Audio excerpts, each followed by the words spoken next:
오늘 준비한 사건은 2018년 12월 불과 3개월 전에 전주에서 발생한 의문의 사망 사건에 관한 내용입니다. 현재 이 사건은요, SBS 그것이 알고 싶다에서 다루어진 이후에 재수사에 들어간 상태입니다. 제가 시작 전에 말씀을 드리자면 이 사건은 저 혼자만의 컨텐츠, 그리고 혹은 여러분들이 그냥 보고 마는 컨텐츠로 끝나서는 안 돼요. 제가 시간대별로 일어난 상황을 정확한 기록을 바탕으로 정리를 해드릴 건데요. 방송에서 언급된 시간별 상황과 방송에 나오지 않은 자료들을 제가 함께 종합을 해서 조금 더 세세하게 사건이 일어나기 며칠 전부터의 순간들을 되짚고 재구성을 해볼 겁니다. 자, 그러면서 발생하는 의문점을 함께 공유를 할 거고요. 개인적인 추측성 내용이 다소 들어가게 될 것입니다. 제가 오늘 콘텐츠에서 말씀드리는 이 개인적인 추측들은요, 절대 여러분들한테 강요나 주장을 하는 것이 아닙니다. 여러분들도 제가 이렇게 제공해드리는, 알려드리는 이런 입증된 사실 자료를 통해서 본인들이 나름대로 근거를 들어서 본인들의 생각을 댓글 혹은 이 채팅창을 통해서 자유롭게 공유를 해주셨으면 좋겠습니다. 그것이 오늘 방송의 목적이자 방향입니다. 유족들은요, 이 사건이 공론화되기를 원하고 있습니다. 이 방송은요, 단순히 자극성과 공포심을 자극하기 위한 콘텐츠가 아님을 제가 밝힙니다. 함께 분석하고 고민하는 방송이 됐으면 좋겠습니다. 나아가 이 방송이 널리 알려져서 정말 사건의 진실이 밝혀지는데 단 1%라도 도움이 되기를 바랍니다. 이 사건은 2018년 12월 4일 전주의 한 가정집 드레스룸에서 20대 주부가 목을 맨 채 발견되면서 시작이 됩니다. 최초 목격자는 남편이었어요.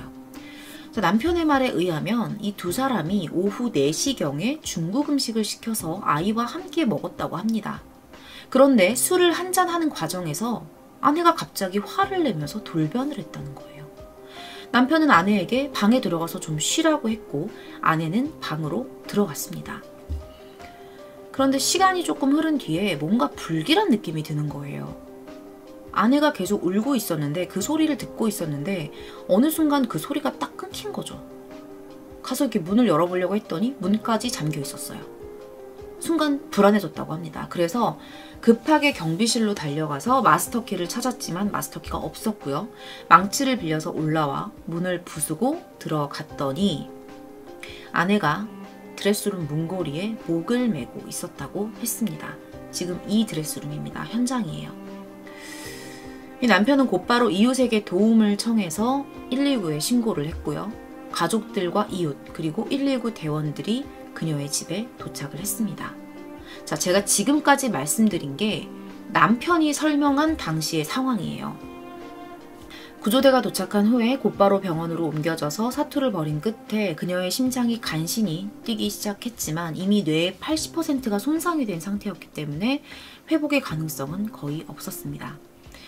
그녀를 기다리는 시간이 가족들에게는 너무나도 길고 힘든 시간이었습니다. 그렇게 사건 발생 26일째가 되던 지난 2018년 12월 30일 그녀는 끝내 세상을 떠났습니다. 그녀는 정말 스스로 목숨을 끊으려고 했던 걸까요? 남편의 이 말들이 다 사실일까요? 제가 지금부터는요, 시간대별로 당시 상황을 나열을 해보고요. 여러분들한테 보여드릴 거고요. 그에 따른 유족과 남편이 주장하는 바를 각각 정리를 해보려고 합니다. 제가 지금부터 남편은 최씨, 아내는 민씨라고 부르겠습니다. 남편은 최씨, 아내는 민씨입니다. 제가 정리한 파일이에요. 지금 보고 계신 표는요, 사건 당일의 휴대전화 기록, 그리고 CCTV 기록, 그러니까 실제적으로 정말 정확한 기록들을 토대로 만들어진 시간 자료를 제가 순서대로 정리를 해놨어요. 우선 이것을 가지고 굵직하게 한번 사건을 살펴보고 제가 따로 찾아온 자료를 이 사이사이에 끼워 넣어서 다시 한번 살펴보도록 하겠습니다. 자, 표를 처음부터 보시면 사건이 발생한 날이 12월 4일 화요일이에요. 이날의 시간대별로 한번 볼게요. 처음에 오후 4시 11분에 이 두 사람이 중식집에 이제 음식을 시킨 것이 배달이 옵니다. 자, 그리고 그 사이에 무슨 일이 있었는지 모르지만 오후 6시 52분부터 오후 7시 1분까지 약 9분 동안 이 아내가 남편 친구와 통화를 합니다. 자, 그리고 7시 2분에 남편이 아내에게 전화를 걸어요. 근데 받지 않아서 부재중으로 찍히게 됩니다. 그리고 7시 13분에 쌍둥이 여동생에게 카톡 메시지를 보냅니다. 이 민 씨가요. 어떤 메시지를 보냈는지는 이제 밑에서 말씀을 드릴게요. 자, 그리고 7시 36분에 이 남편이 경비실로 내려갑니다. 자, 이 모습은요, 이웃이 목격을 했고요. CCTV, 엘리베이터 안에 있는 CCTV가 이 남편을 잡고 있었습니다. 그리고 2분 뒤에 7시 38분에 남편이 망치를 빌려서 올라가는 모습을 아까 봤던 같은 이웃이 목격을 했고요. CCTV에서 또 한 번 찍히게 됩니다. 자, 이게 사건 당일에 있었던 굵직한 일들이에요. 자, 그녀의 죽음은요, 단순히 현실을 비관한 자살로 여겨졌어요. 처음엔 경찰들도 약간 그런 식으로 몰고 가고 있었어요. 그런데 유족은 절대 인정을 할 수가 없는 거예요. 오히려 그때 최초 목격자였던 남편을 살인, 유기치사, 자살방조 혐의로 고소를 했습니다. 먼저 유족들이 타살을 주장하는 이유가 있을 거 아니에요. 그 이유에 대해서 하나하나 세분화해서 제가 4가지로 정리를 해보도록 하겠습니다. 첫 번째 이유는요, 그녀의 마지막 메시지입니다. 자, 여기 보시면 제가 보여드린 이 시간표에 노랗게 베이지색으로 표시되어 있는 부분 보이시죠?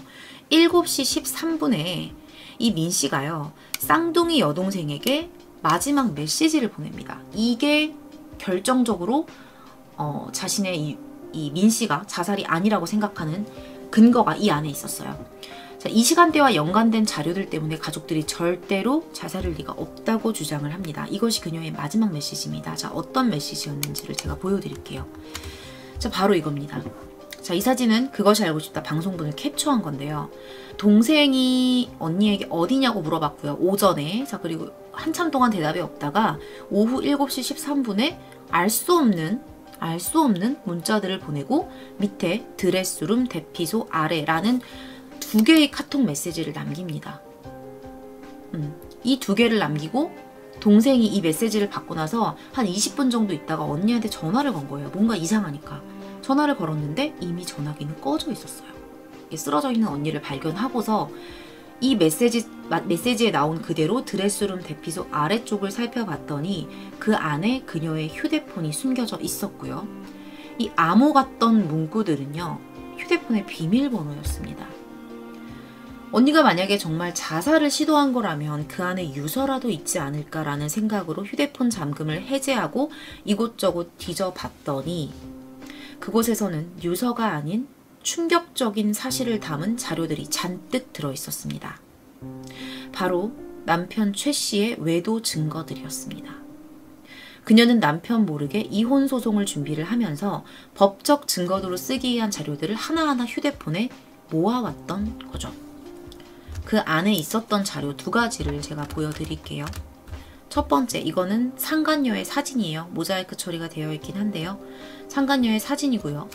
그 다음 이것은 이 부부가 이전에 살던 집에서 부부싸움을 했을 때 남편이 방 문을 부순 사진입니다. 그 밖에도요, 전에 살던 집에서 남편이 문을 부쉈던 이런 사진들 또는 자신의 얼굴이 물려있는 자국들, 이런 것들도 저장이 되어 있었습니다. 후에 그녀를 담당했던 변호사에 의하면 그녀의 이혼 의지는 아주 강했었다고 합니다. 그렇게 형편이 좋지 않았지만 비싼 돈을 들여서라도 반드시 소송을 진행하고자 했습니다.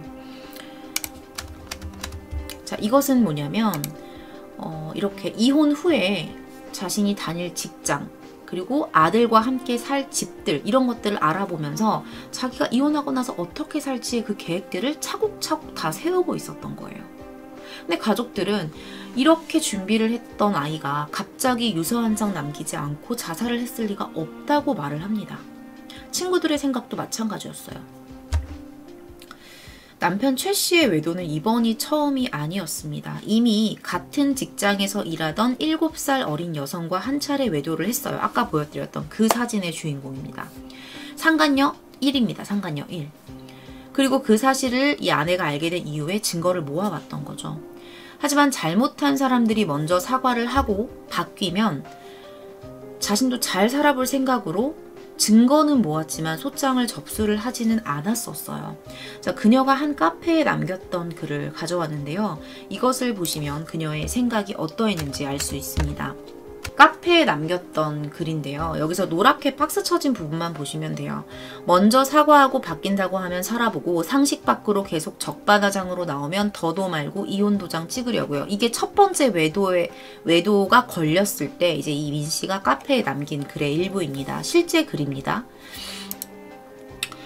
자, 그런데 이렇게 뭐 그쪽에서 잘하면 나도 잘 해보겠다라고 마음을 먹었었던 그녀가 변호사 선임까지 하면서 이혼 소송을 준비하게 된 결정적인 계기가 있었습니다. 사건 이틀 전이죠. 12월 2일에 그녀의 아들이 그때 당시에 폐렴으로 병원에 입원을 해 있느라고 그녀가 집을 계속 비웠었거든요. 근데 이 12월 2일에 뭘 발견했냐면 자신의 집에서 남편과 두 번째 상간녀가 알몸으로 끌어안고 잠들어 있는 모습을 경찰을 대동한 상태에서 발견을 한 거예요. 뭔가 촉이 좋지 않아서 그 새벽에 경찰을 데리고 집에 갔더니 거실 소파에는 상간녀의 속옷이 널브러져 있었고 자신이 항상 잠을 자고 있었던 그 안방의 그 이불을 들춰보니 상간녀와 남편이 알몸으로 끌어안고 있는 모습을 현장에서 잡게 된 것입니다. 자, 현장 포착에 관련된 시간표입니다. 자, 방송에서는요, 현장을 발견한 날짜를 12월 1일로 기록을 하고 있었는데요. 자료를 찾으면서 그녀가 카페에 남겼던 글을 보시면, 자, 여기 보시면요, 빨간 박스를 보세요. 불과 2시간 전 일인데, 그리고 이 글을 쓴 시간이 12월 2일 새벽 4시 55분입니다. 그러니까 이 사건이 딱 그 현장을 잡았던 시간은 약 2시 55분, 요 정도라고 생각을 하면 될 것 같아요. 그래서 약 새벽 2시 30분에서 2시 50분경 요 사이 정도의 현장을 잡았을 것으로 보입니다. 본인이 직접 썼던 글이 더 신뢰도가 높기 때문에 저는 그렇게 작성을 하겠습니다. 이 사건이 벌어지고 나서 정말 더 이상 참을 수가 없겠죠. 그 현장을 발견을 했는데. 그래서 결국에는 이혼을 결심하고 실행에 옮기게 됐던 거예요. 현장 목격 다음 날인 12월 3일 월요일에 그녀는 곧바로 상간녀 2명에 대한 소송과 이혼 소송을 접수를 했고요. 그녀의 집 안방 침대에서 뒹굴던 두 번째 상간녀에 대해서는 주거 침입죄로 고소까지 진행을 했습니다.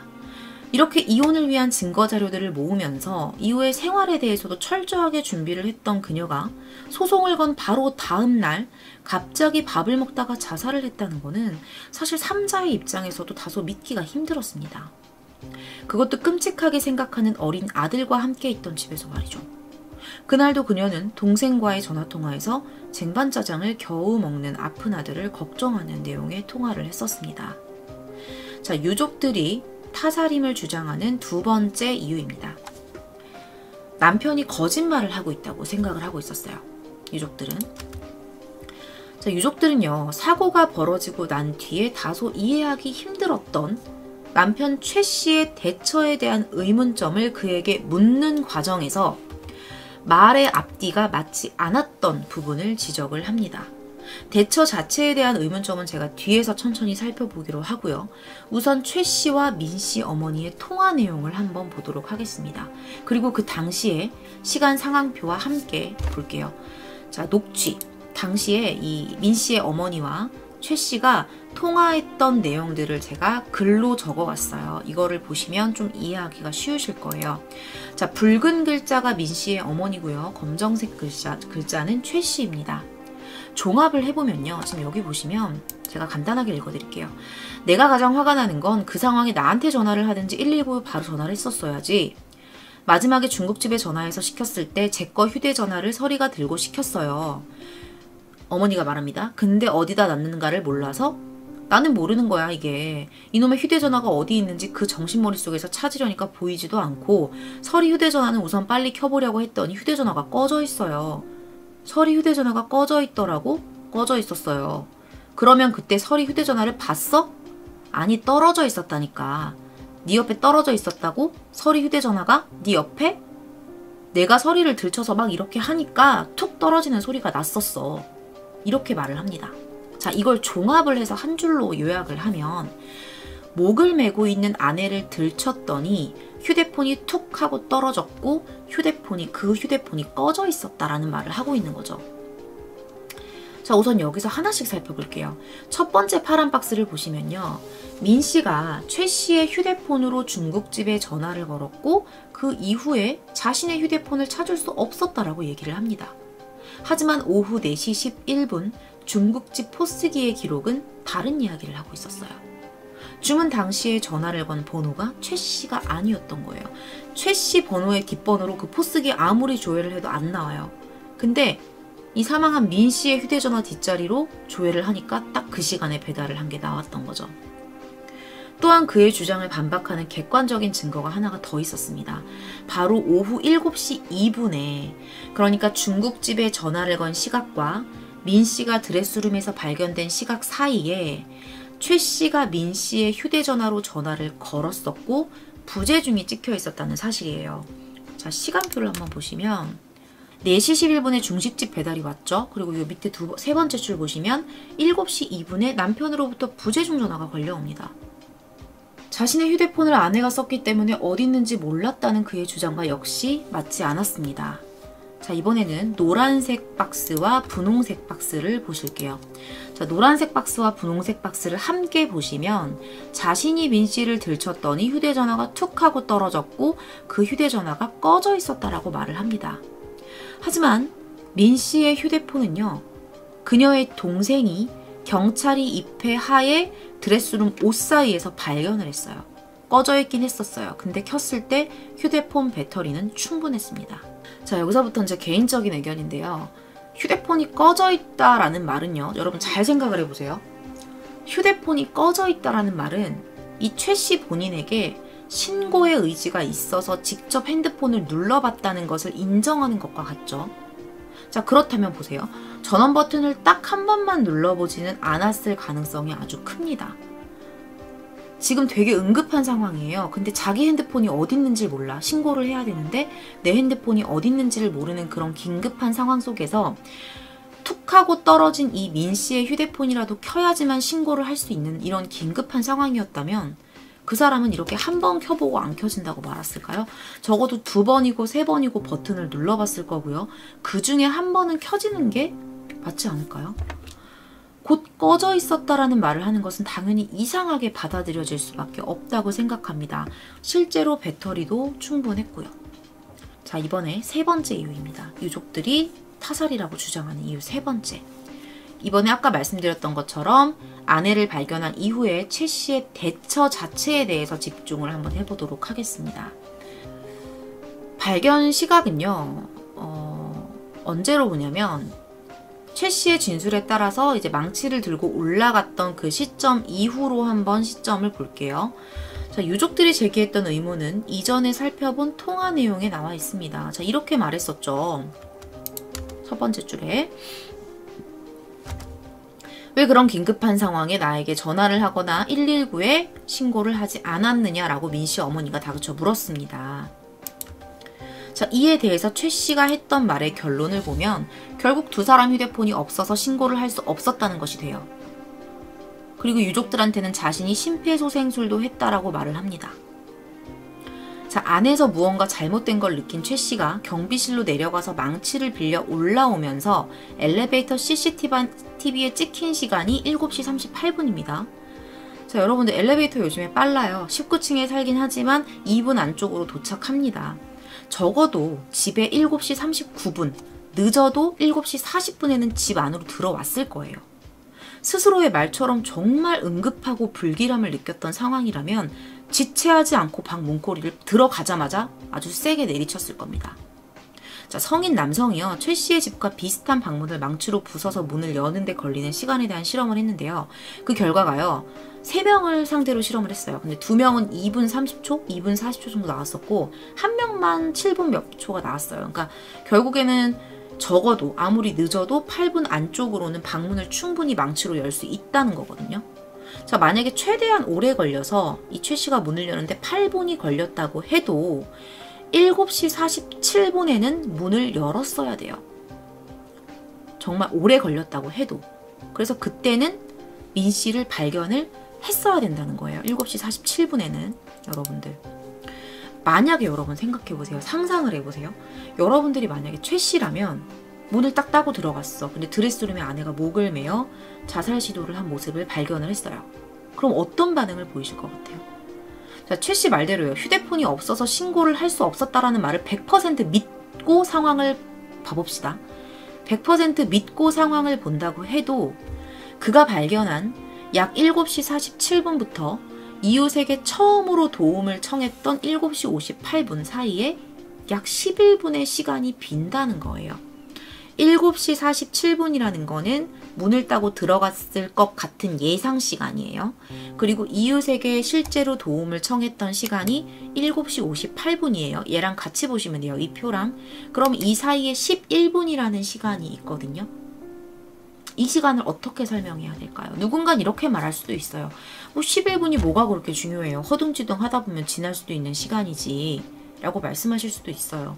하지만 이 11분이라는 시간은요. 절대로 짧은 시간이 아닙니다. 긴급한 상황에서 11분 동안 휴대폰을 찾고 심폐소생술만 계속 그것만 했을까요? 이 11분이라는 시간은요. 응급 상황에선 생사를 가를 수 있는 아주 결정적인 시간이 될 수 있습니다. 중요한 것은요. 실제로 당시에 11분 이상 시간이 있었을 가능성이 높다는 거예요. 이건 정말 오래 걸렸을 때 11분이라는 거죠. 자, 이번에는요. 이 문제를 포함해서 제가 가지고 있었던 의문점들과 추측에 대해서 조금 더 자세하게 정리를 해보도록 하겠습니다. 여러분들도 함께 분석을 해주셨으면 좋겠습니다. 타살과 자살 두 가지 가능성 모두를 놓고 제가 분석을 해보도록 할게요. 저의 개인적 추측들이 들어갈 수가 있어요. 이 부분은.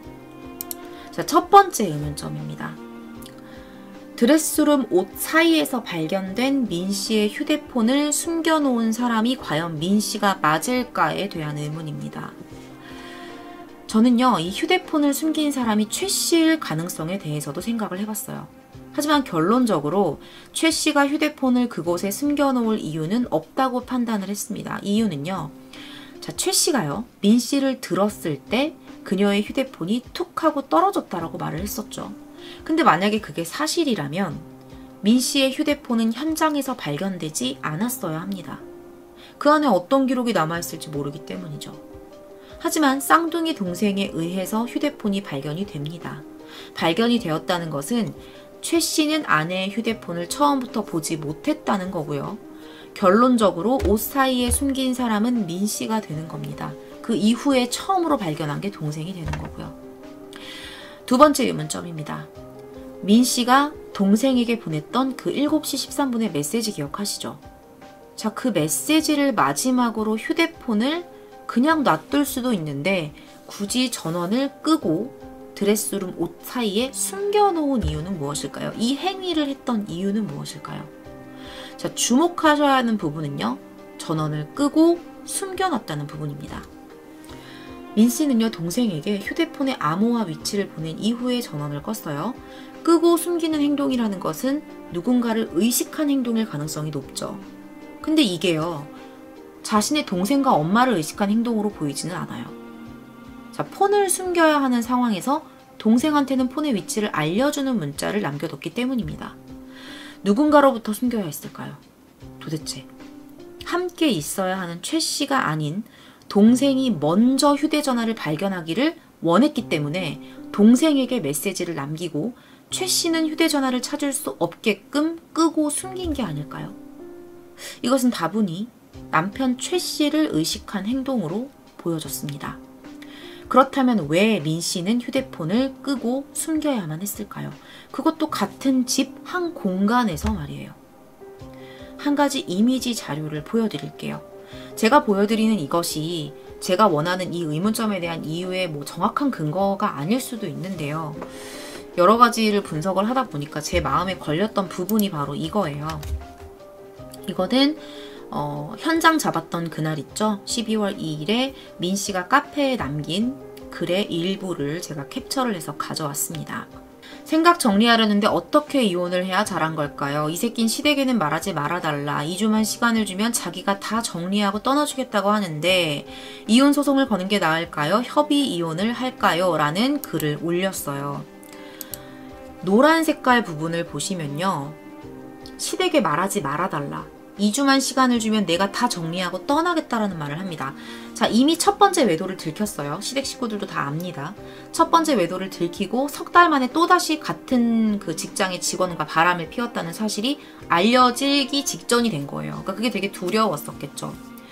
이 남편은요, 아내가 추가적인 고소를 하거나 시댁에 알릴 것에 대해서 염려를 했던 것으로 보입니다.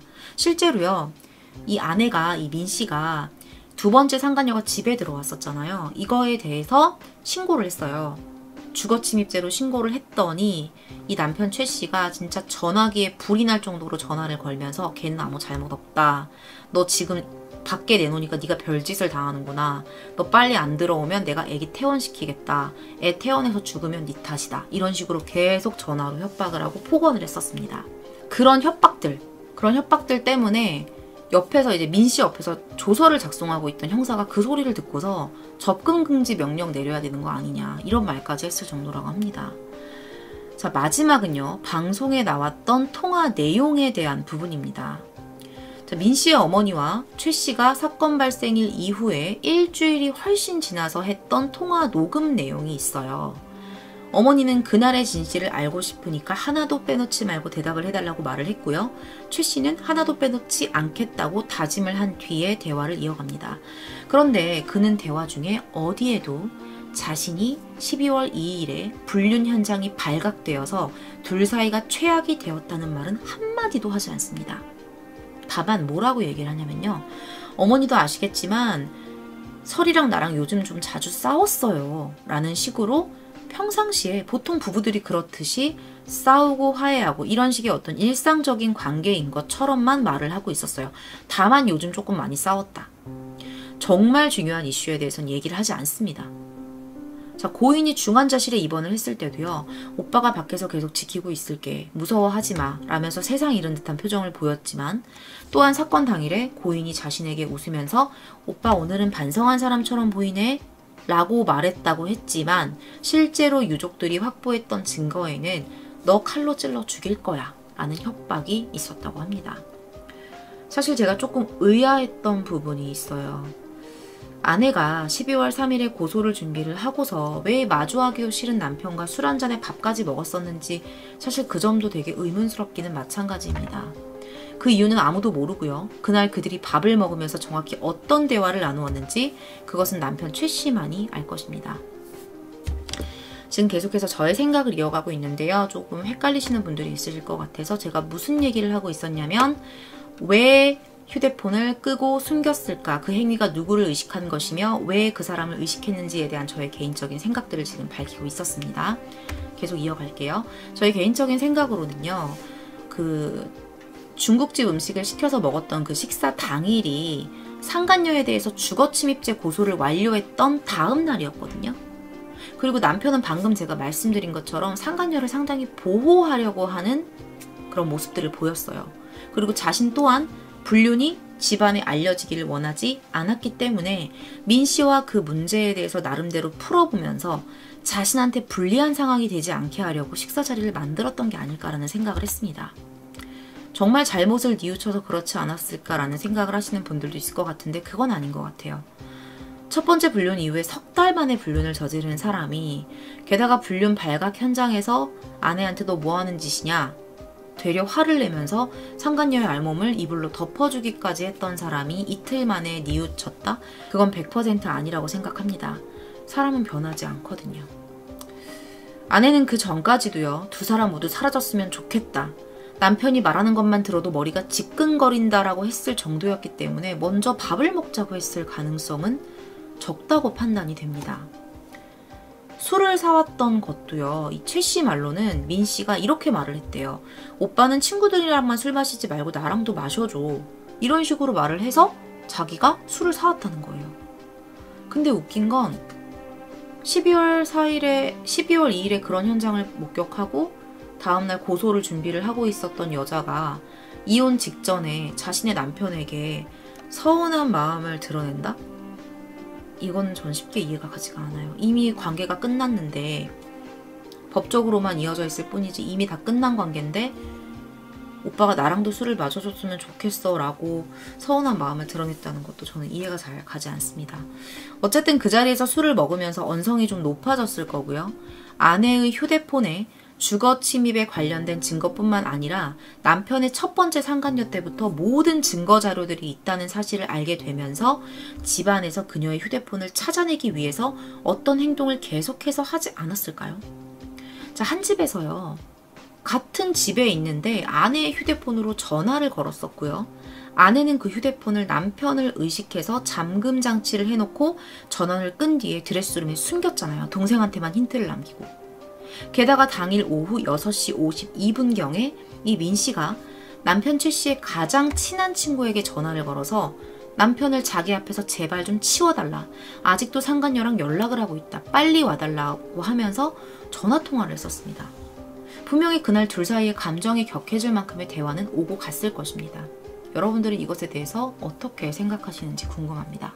자, 세 번째 의문점입니다. 민 씨의 휴대폰에 찍혀있는 7시 2분의 부재중 전화는 누가 걸었냐? 그리고 왜 한 집에서 전화를 걸었냐? 이것에 대한 것입니다. 자, 여러분들이 좀 헷갈리실 것 같아서 옆에 현장 상황표를 계속 보면서 설명을 드릴게요. 여러분, 한 집에서 전화를 건다는 건요. 두 가지 가능성을 말해줍니다.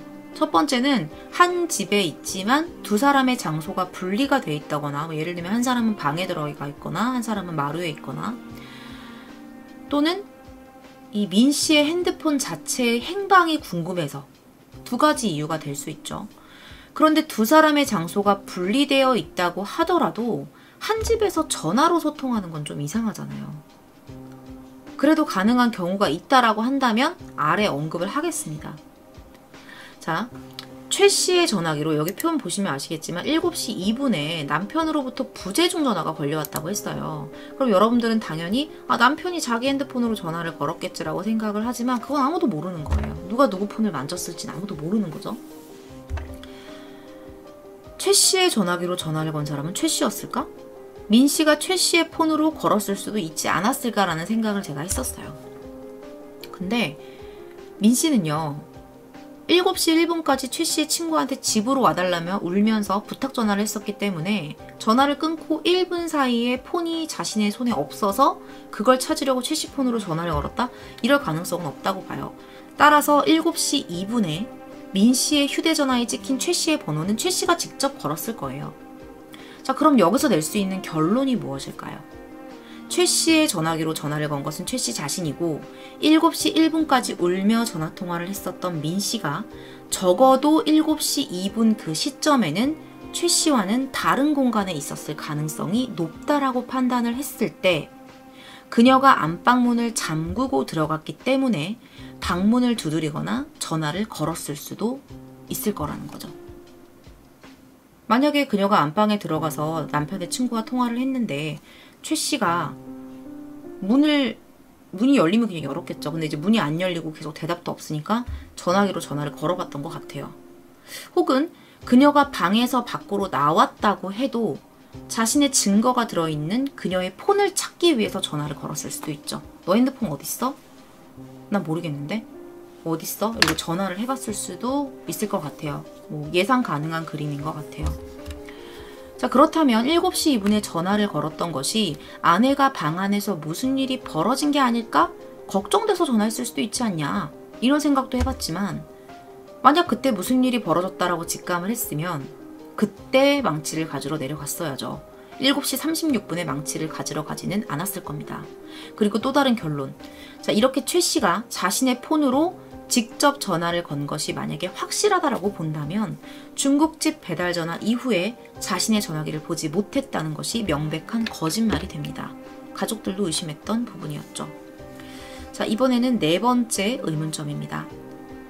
최 씨가 정말 살해 시도를 했다면, 살해하려고 했다면 그 가능한 시점이 언제였을까? 처음에는요, 단순히 망치를 가지고 올라갔었던 이 7시 38분 이후에 방문을 열고 나서 도움을 요청하기까지 그 사이 시간일 거라는 생각을 했었어요. 저는 처음에. 근데 가능성이 있는 시간이 또 있죠. 여러분들은 아실 거예요.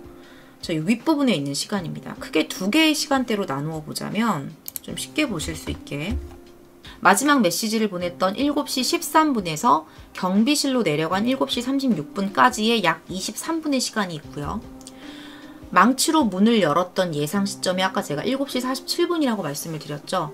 7시 47분부터 이웃에게 도움을 요청했던 7시 58분까지의 11분의 시간이 있었을 겁니다. 근데 만약에 문을 빨리 열었다면 11분에서 훨씬 더 늘어나죠. 시간이 확보가 됩니다. 17분까지 확보가 됩니다. 자, 이렇게 두 가지 시간대에 가능하다고 볼 수가 있는 거예요. 만약에 시도를 했다라고 한다면. 자, 먼저 1번 시간대를 볼게요. 만약에 살해 시도를 했다고 가정을 하면 최 씨와 민 씨가 대면을 해야겠죠? 살해를 하려면 뭐 몸싸움이든 뭐든 두 사람이 이렇게 마주해야 되는 거잖아요. 자, 그러려면은 그녀가 동생에게 13분의 메시지를 남기고 드레스룸에다가 폰을 숨긴 뒤에 거실로 나왔던가 혹은 최 씨가 방으로 들어왔을 겁니다. 또 다른 가능성으로는요. 잠겨있는 문을 억지로 열쇠로 열었을 수도 있어요. 만약에 이 시간대에 최 씨가 어떤 방법을 통해서든 민 씨와 마주하게 되고 살해를 시도해서 민 씨가 그 상태가 되었다고 한다면 이후에 망치를 빌리러 내려가는 것은 자살로 꾸미기 위해서 어찌 보면 현장을 조작하기 위한 시도라고도 볼 수가 있습니다. 지금부터 말씀드리는 건 제가 너무 추측성이라서 여러분들이 웃으실 수도 있는데요. 그래도 제가 생각나는 건 다 말을 해볼게요. 이게 어떤 소스가 될 수도 있다고 저는 생각을 하거든요. 자, 1번 시간대 보시면 민 씨가 방 안에서 문을 잠그고 있었는데 억지로 들어와서 살해 시도를 했을 가능성도 있겠죠. 분명히 뭐 문이 안 열리니까 억지로 문을 열고 들어왔을 수도 있어요. 그럴 땐 뭔가로 방문을 열어야 할 것입니다. 부수지 않는다면 열어야겠죠. 근데 만약에 억지로 열었어요. 근데 그 도구가 열쇠라고 한번 생각을 해봅시다. 열쇠였다면 이후에 굳이 망치를 왜 가지러 내려갔을까요? 열 수 있는 도구가 이미 이전에 있었는데 이후에도 그것으로 열려고 하지 않았을까요? 그러니까 다시 말해서 최 씨가 열쇠나 다른 도구로 문을 열지 않았다. 도구를 사용할 필요가 없었다는 것을 의미합니다. 곧 아내가 밖으로 나왔거나 혹은 문을 잠그지 않았거나 잠겨있다고 한들 뭐 부수고 들어갔거나 무력으로 들어갔을 가능성이 크다는 거예요. 자, 어떤 사진이 지금 있냐면 아까도 보여드렸었는데 자, 이 사진이 이전 집에서 2번이나 싸우다가 이 최 씨가 문을 부순 사진이에요. 그때는 뭐 망치로 부쉈는지는 모르겠지만 이 사람은 열받으면 이렇게 문을 부수는 사람이에요. 2번이나. 그러니까 2번이라고 해서 못 부쉈을 가능성은 없다고 생각하거든요. 이미 1번, 2번 해봤던 사람이기 때문에. 그렇기 때문에 저는 3가지 가능성이라고 생각을 하는 거예요. 아내가 밖으로 나와서 둘이 만났거나 이 남편이 안으로 들어와서 만났거나 혹은 문을 잠가놨는데 열 수가 없으니 이런 식으로 부수고 들어와서 아내에게 어떤 해코지를 하고 그 뒤에 이 부서진 것들을 설명하기 위해서 뭔가 망치를 빌려왔을까 이런 생각도 한번 해봤습니다. 자, 2번째 시간대를 한번 보실게요. 자, 여기 보시면 2번째 시간대 볼게요. 자, 2번째 시간대도요. 살해를 시도할 수 있는 가능성은 충분합니다. 자, 민 씨가 7시 1분까지 방에서 문을 잠그고 최 씨의 친구와 통화를 하고요. 7시 2분에는 방에 있는 민 씨에게 최 씨가 전화를 겁니다. 그리고 7시 13분에 동생에게 마지막 문자를 보내고 한동안 울거나 침묵을 하다가 해당 시간대에 망치로 문을 부수고 들어온 최 씨에 의해서 변을 당했을 수 있어요. 만약에 최 씨의 범행이 맞다면 저의 개인적인 생각은 첫 번째 시간대가 가능성이 조금 더 높다고 판단합니다. 동생에게 급박하게 문자를 보내고 숨겨야 했을 정도라면 당시 상황이나 분위기가 험악했을 가능성이 더 높다고 제가 생각을 하기 때문이죠. 반대로 민 씨의 자살 시도 가능성도 분명히 있습니다. 최 씨의 진술대로라면 민 씨가 자살 시도를 이 1번 시간대에 했다는 말이 되거든요. 망치를 가져와서 문을 부수고 그녀를 발견했다는 게 1번 시간대라면 설명이 되잖아요. 단 정확하게 남아있는 이런 시간 기록과 그의 진술이 계속 엇갈렸던 점을 정확하게 해명을 해줘야지만 그녀의 자살 시도 가능성도 입증이 될 것입니다. 최 씨는 그것에 대해서 분명히 설명을 해야 할 것입니다. 네 번째 의문점입니다. 최 씨가 어떻게 그렇게 침착할 수 있었을까요? 오후 7시 36분에 그의 진술대로라면 당시 그는 상당히 불안하고 급박한 상황이었을 거예요. 문을 열려고 하는데 와이프가 계속 조용해. 문을 안 열어줘. 무슨 일이 생긴 것 같아. 얼마나 불안하겠어요. 그래서 엘리베이터를 타고 내려가죠. 근데 엘리베이터에서 만난 이웃 꼬마한테 안녕 하고 인사까지 건넸을 정도로 평소와 다를 바 없이 상당히 평온했다라고 이웃들은 말했습니다. 망치를 가지고 올라오다가 다시 만났을 때도 마찬가지였어요. 근데 이걸 어떻게 설명해야 할까요? 그냥 단순히 티를 잘 안 내는 성격, 티가 잘 안 나는 성격 이 정도로 봐야 할까요? 근데 아무리 그래도 이 민 씨가 변을 당한 시점이 언제이든 간에 1번이든 2번이든 간에 망치를 찾아 나서야 할 정도의 상황이라면 자신에게 엄청나게 급박한 상황이었을 텐데 어떻게 이렇게 침착할 수 있었는지 그 부분도 참 궁금했습니다. 지금까지 제가 제기했던 의문점과 추측들은요. 최 씨가 살해 시도를 했을 가능성에 무게를 좀 더 두고 했던 추측들이에요. 자, 남아있는 두 개의 의문점이 있는데요. 남아있는 두 개의 의문점은 민 씨의 자살 가능성에 초점을 맞춘 내용입니다. 자, 첫 번째로요. 민 씨의 자살 가능성에 대한 부분입니다. 첫 번째로 최 씨가 굳이 이웃에게 도움을 요청했던 이유에 대한 의문이에요. 정말 휴대전화 두 개를 다 사용할 수가 없었을까요? 민 씨를 움직였더니 휴대전화가 툭 하고 떨어졌다고 했었는데 이것은 앞서 말씀드린 것처럼 드레스룸 아래쪽 옷 사이에서 동생이 경찰 입회 하에 발견을 했었습니다. 최 씨는 자기가 사용했던 휴대폰은 못 찾았다고 했고요. 볼 수 없는 민 씨의 휴대폰은 봤다고 진술을 합니다. 이 부분이 가장 큰 의심을 받았던 부분인데 이것에 대해서 한 전문가가 이렇게 말을 합니다. 신고가 늦어진 점에 대한 추궁 때문에 방어적으로 거짓말을 했을 수 있다. 그리고 그 거짓말이 또 다른 거짓말을 만들게 되는 경우가 있다.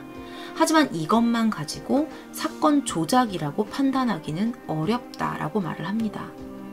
휴대폰이 있었든 없었든 당황스러운 상황에서 자신 나름대로 민 씨를 살리려고 노력을 했는데도 되지를 않아서 이웃에게 도움을 요청했을 수도 있습니다. 그렇게 아무 죄가 없는데도 경찰이 119에 왜 이렇게 빠르게 신고를 안 했습니까? 라고 추궁을 하니까 구체적으로 휴대폰이 이래서 없었고 이것은 꺼져 있었다 이런 식으로 구체적으로 거짓말을 했을 가능성까지 너그럽게 인정을 한다면 동시에 민 씨가 변을 당하기 전에 보냈던 메시지나 통화를 급박한 도움 요청이 아닌 유서의 개념으로 본다면 자살 시도의 가능성도 충분히 있죠. 하지만 분명 저는 최 씨가 말하는 이 모든 정황들이 석연치 않다는 느낌을 받았습니다. 그녀가 자살 시도를 한 것은 맞다고 쳐도 문을 부순 것으로 예상되는 시간부터 이웃을 부른 최소 11분이라는 시간 동안 정신을 잃은 그녀를 일부러 방치했을 가능성도 있다라는 생각을 했습니다. 처음에 죽음은 그녀가 택했다고 하더라도 그 긴급한 상황에서 상식적인 대처를 하지 않은 게 분명히 의문스러운 부분입니다. 자, 이제 마지막 두 번째 의문점입니다. 저는 이 아내의 마지막 메시지가 상당히 급박한 느낌을 받았거든요. 이 메시지에 대해서. 다른 말도 하지도 않으면서 그냥 위치랑 비밀번호만 딱 보내놓고 전화기를 꺼버렸잖아요. 그러니까 정말 동생한테 이 이혼에 관한 증거 자료를 보여주고 싶었다면 그냥 휴대전화만 꺼놓고 숨겨놨다가 나중에 동생 만나서 보여줘도 되는 건데 마치 다음에는 내가 동생에게 이거를 보여줄 수 없을 것처럼 동생을 못 볼 것처럼 문자를 보내놓은 점은요. 계속해서 의문이 들게 합니다. 그런데 이 의문점이 계속해서 커질수록 동시에 같이 커지는 생각이 있었어요. 바로 그 정도로 급박했던 아내가 왜 112에 신고를 하지 않았던 걸까요? 자, 남편의 친구에게 전화를 걸어서 9분간의 통화를 했죠. 여기 보시면 9분간의 통화를 했고 동생에게 마치 다시는 자신의 손으로 휴대폰을 켤 수 없는 사람처럼 메시지를 보냈던 그녀가 왜 112에는 신고를 하지 않았던 것인지 사실 제가 그녀의 자살 시도 가능성에 약간의 무게를 둘 수밖에 없었던 게 이런 부분들 때문이었습니다. 또한 가족들은 이혼을 철저하게 준비하던 그녀가 자살을 선택했을 리 없다고 했고요. 저도 그렇게 생각은 했었어요. 그런데 당일 6시 52분부터 7시 1분까지 했던 남편 친구와의 통화 내용과 그 말투를 들어보시면요. 다급한 느낌이라기보다는 정말 감정적으로 너무 지치고 힘들어서 누군가한테 울면서 하소연을 한다는 느낌이었습니다. 분명한 건 최 씨 친구와의 통화 내용상 최 씨의 말과는 다르게 상간녀 고소 문제를 놓고 당일날 둘 사이에 다툼이 분명히 있었던 것으로 보입니다. 여기서 잠시 당시 통화 음성을 제가 들려드릴게요. 글로 보는 것보다는 그 어투를 조금 여러분들이 들어보셨으면 해서 제가 녹음 파일을 가지고 왔습니다. 언니랑 지금도 연락하는데 연락도 못하게 제발 줘. 내가 걔를 고소했어요. 근데 걔는 잘못 없다. 자기가 다 잘못이다. 왜 저한테 뭐라 한 줄 알아요? 그럼 새 식구 다 죽여버리자. 죽자. 저한테 그래요. 근데 지금 당장 아는 사람이 없어요. 오빠밖에 없어요. 부탁할 사람이. 전화 끊고 진정 좀 하고 있어. 올려놓으세요. 빨리 와요, 오빠. 제발. 여기까지입니다. 잘 들으셨나요? 저는 이게 물론 이제 이 통화를 하고 난 이후에 어떤 일이 벌어졌는지는 알 수가 없어요. 그런데 동생에게 메시지를 보냈던 거는 급박해 보였어요. 근데 이 내용, 이 통화 내용은 급박하다기보다는 조금 하소연을 하는 듯한 느낌을 받았거든요. 감정적으로 너무 지쳐있는 그런 모습이 느껴졌어요, 진짜. 위기에 몰린 자신을 구조해달라는 목소리로 들리시나요, 여러분들은? 아니면 감정적으로 너무나 힘들어서 삶을 포기하기 직전의 목소리로 들리시나요? 지금까지는 사건 당일 그리고 전후의 기록이나 시간대별 정리 그리고 진술들을 토대로 사실과 의문점 그리고 추측 등을 정리를 해봤습니다. 지금부터는요. 앞서 살펴봤던 유족이 타살을 주장하는 이유 두 번째 파트를 한번 정리를 해보도록 하겠습니다. 가족들이 이런 주장을 했던 이유는요. 현장 그리고 민 씨에게서 발견된 의문의 흔적들 때문이었습니다. 자, 그녀의 몸에서 발견된 사큰, 이 목을 조이면서 발견된 사큰과 몸에서 발견된 멍자국이 상당히 많았어요. 그리고 드레스룸 대피소 문 아래에서 발견된 핏자국입니다. 요 세 가지 흔적들, 이걸 가지고 가족들이 또 의문을 제기를 했던 거죠. 이 오른쪽의 첫 번째 사진을 보시게 되면 사큰의 경우에 이 왼쪽 턱 아래에서부터 오른쪽으로 이렇게 연결이 돼서 오른쪽 귀 밑까지 연결되는 형태였습니다. 왼쪽 턱 옆부분과 이 뒷목에는요 자국이 없었어요. 유족들은 발견 당시에 당시에 발견된 전선이 묶여 있었던 방식을 보고서 이건 자살일 리가 없다라고 주장을 합니다. 자, 전선이 어떻게 연결이 되어 있었냐면요. 보통은 이제 혼자서 자살을 결심을 했다면 이 목의 뒷부분까지도 단단하게 묶고 나서 뭐 한 번 더 돌리던가 이렇게 했어야 하는데 그냥 이렇게 헐렁하게 이렇게 해서 한 번에 이렇게 묶었다는 거예요. 이쪽 문고리에 이런 식으로 이렇게 그냥 묶었다는 거예요. 그러다 보니까 이렇게 목이 매달리게 되고 사큰이 이렇게 남고 뒷부분에 남지 않았다는 거죠. 그래서 이게 말이 안 된다. 자살을 누가 이런 식으로 하냐. 죽을 마음이 있었으면 이렇게 하지 않았을 거다라는 식으로 주장을 했었어요. 근데 이 전문가는 그렇게 묶는 형태라고 하더라도 이렇게 묶는 형태라고 하더라도 실제로 약 2kg 정도의 중력만 가해지면 목동맥에 치명적일 수 있다라고 설명을 합니다. 가족들이 제기했던 그런 애매하게 묶은 것처럼 보이는 그런 것들도 자살의 어떤 치명적일 수 있다라고 설명을 했던 것이죠. 자, 또 다른 흔적은요. 이 밑에 보시면 그녀의 몸에서 발견된 의문의 멍자국들입니다. 자, 이것이 문제였어요. 입원하고 4일에서 5일 정도 지나고 나서 저체온 치료를 받고 나서 가족들이 발견을 했던 부분입니다. 분명히 사고 당일에 그녀에게 폭력이 있었을 것이다 라고 의심을 합니다. 자, 이 상처들이 생긴 시점도요. 진실을 드러내는데 아주 큰 역할을 할 것이라고 저는 생각을 해요. 개인적인 생각으로 만약에 이 상처들이 최 씨의 폭력에 의한 것이었다면 저는 이것이 12월 4일 당일에 생긴 상처일 가능성이 크다라고 생각을 합니다. 저는요. 그녀가 자신의 이야기와 시댁 이야기, 남편과의 관계, 심지어 아이를 준비하면서 고민했던 그런 부분들까지, 아이를 가지기 위해서 준비했던 그런 부분들까지 과거의 글들을 다 읽어봤는데요. 자신이 남들에게 말하지 못하는 그런 아픔이나 이런 것들을 그 카페에 많이 공유를 했었던 분이셨어요. 그분이 썼던 글과 댓글을 제가 다 읽어봤거든요. 근데 이 정도의 상처였다면 그녀가 카페에 단 한 번도 이거에 대해서 글을 쓰지 않았을까요? 남편이 날 때렸어요. 이것도 뭐 증거로 할까요? 뭐 이런 식으로 썼겠죠. 더군다나 증거를 모으고 현장을 잡는 등 신경이 쏠려 있었던 그녀가 단 한 번도 이 상처에 대해서 언급하지 않았을 리가 없었다는 거죠. 이 카페에다가. 물론 이 상처가 최 씨에 의한 거라는 가정 하에 제가 드리는 말씀입니다. 마지막으로 끝내 밝혀지지 않았던 현장에서 발견된 핏자국에 대한 것입니다. 오카 드레스룸 대피소 문 아래쪽에서 발견이 됐었는데요. 유전자 검사 결과 최 씨와 김 씨의 혈흔이 함께 발견됩니다. 이 자국뿐만 아니라 점퍼에서도 발견이 돼요. 이 핏자국에 대한 증언은요, 이웃과 구급대원의 증언이 서로 엇갈렸습니다. 이웃들은 김 씨의 얼굴에도 피를 닦은 것 같은 느낌이 있었다고 얘기를 했고요. 아이의 바지에도 약간 거슬리지 않을 정도의 피가 묻어있다라고 얘기를 했습니다. 하지만 드레스룸 아래에서 발견된 이 원형의 핏방울, 그리고 약간 닦아낸 것 같은 그런 자국이랑 유족들이 발견했던 그 외토의 핏자국은 반드시 밝혀져야 할 것입니다. 핏자국이 왜 났는지 최 씨만 알고 있겠죠. 자신의 피가 있으니까 기억하고 있는 게 있겠죠. 현재 민 씨의 아들은요, 최 씨의 집에서 데리고 있습니다.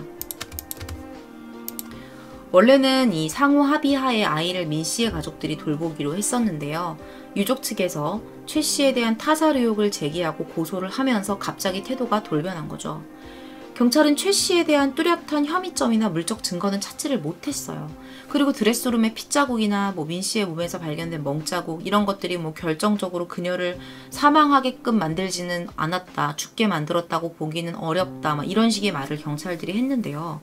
이게 중요한 건 폭행을 하거나 피를 나게 해서 그 정도가 그녀가 그렇게 뭐 사망할 정도의 변을 당했느냐, 이거의 여부를 묻는 게 아니라 그날 그 폭행이 벌어지긴 했었는지, 그 폭행이 그날 벌어졌다면 왜 벌어졌는지를 통해서 사건 당일 두 사람 사이에 오고 간 게 뭔지, 그날 무슨 대화를 했는지, 그날 그 집이 어떤 분위기였는지를 파악하는 게 저는 먼저가 아닌가 생각을 해봤습니다. 현재 이 사건은 수사 중에 있습니다. 가장 최근에 올라온 기사가 있습니다. 2019년 3월 21일이죠. 일주일 전에 올라왔던 기사인데요. 피고발인 신분인 이 최 씨를 상대로 서너 가지의 강제 수사 절차를 현재 밟고 있고요. 거짓말 탐지기 조사도 진행할 방침이라고 경찰은 밝혔습니다. 그리고 압수수색 영장을 발부를 받아서 사건 현장인 최 씨 집의 셋톱박스와 휴대전화를 확보를 해서 사건 당일 그의 동선을 시간대별로 재구성할 계획이라고 밝혔습니다. 26일간의 사투를 벌이던 민 씨는 끝내 세상을 떠났습니다. 자살도 결국엔 누군가에 의한 타살이다 라는 말이 떠오릅니다. 최 씨의 외도를 모른 척하면서 남모르게 불면증에 시달렸던 민 씨는 언제쯤 잘 수 있을지 지독한 불면증이 힘들다라는 글을 카페에 올리기도 했습니다. 첫 외도를 안 날로부터 10kg 이상이 빠졌고요. 먹고 토하기를 반복했었다고 합니다. 그녀의 죽음의 비밀은 그것이 어떤 것이든 명백히 밝혀져야 할 것입니다. 자살이든 타살이든 유족들에겐 확실하게 밝혀지는 것만이 지금으로서 바랄 수 있는 한 가지 소원이 아닐까 싶습니다.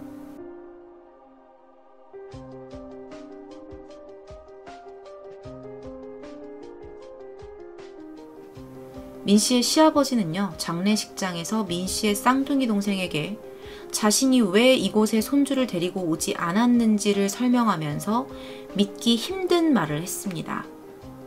민 씨가 사망한 뒤에 손주를 최 씨의 형 집으로 보냈는데 그때 아이가 장난감 마이크에 연결된 줄로 목을 감는 놀이를 했다는 거죠. 그만큼 아이의 정서가 불안한 상태라 데리고 오지 못했다는 말을 하는 것이었습니다. 그날 그곳에서 있었던 일은 최 씨와 아들만이 알고 있을 것입니다. 어린아이가 어떤 장면을 보았다고 한들 그 아이의 기억 속에 그 장면이 남아있을 것이라는 생각, 두고두고 기억이 될지도 모른다는 안타까움은 숨길 수가 없습니다. 지금 이 순간도 수사가 진행 중인 이 사건에 대해서 여러분들이 많은 관심을 가져주셨으면 좋겠습니다. 그리고 어떤 이유에서든 아픈 상처만 잔뜩 짊어지고 사랑하는 아들까지 둔 채로 세상을 떠난 민 씨가 지금은 좋은 곳에서 불면증 없이 지내실 수 있기를 기도해 주시기 바랍니다. 오늘 준비한 사건은 2018년 12월 전주에서 발생한 의문의 사망 사건이었습니다. 시청해 주셔서 감사합니다.